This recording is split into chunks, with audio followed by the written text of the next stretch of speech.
اللہ میری توبہ! اللہ پاک کے حضور گر گڑا کر دعا کی کہ آئندہ مال کی خیرات دینے میں بالکل کنجوسی نہیں کریں گے اور باپ کے نقش قدم پر چلیں گے۔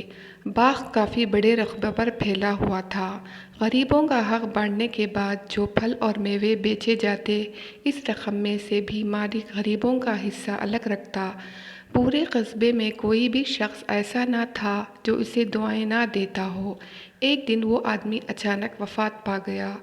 پورے قصبے کے لوگ شدید غم و الم میں ڈوب گئے۔ اس آدمی کے 3 بیٹے تھے۔ اتنا مال و دولت ہونے کے باوجود بھی ان کے دل بہت چھوٹے تھے۔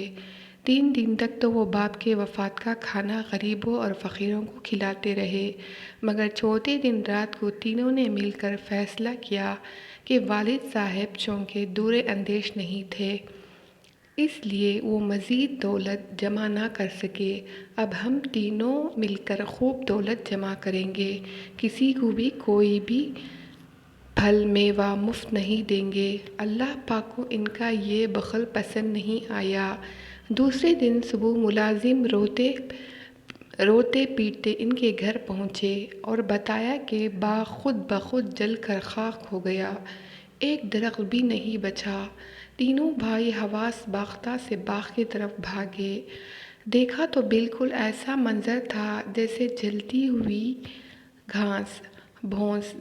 تینوں سمجھ گئے یہ سب ہماری خراب نیت کا نتیجہ ہے۔ وہ گھر واپس آ گئے اور اللہ پاک کے حضور گر گڑا کر دعا کی کہ آئندہ مال کی خیرات دینے میں بالکل کنجوسی نہیں کریں گے اور باپ کے نقش قدم پر چلیں گے۔ دوسرے روز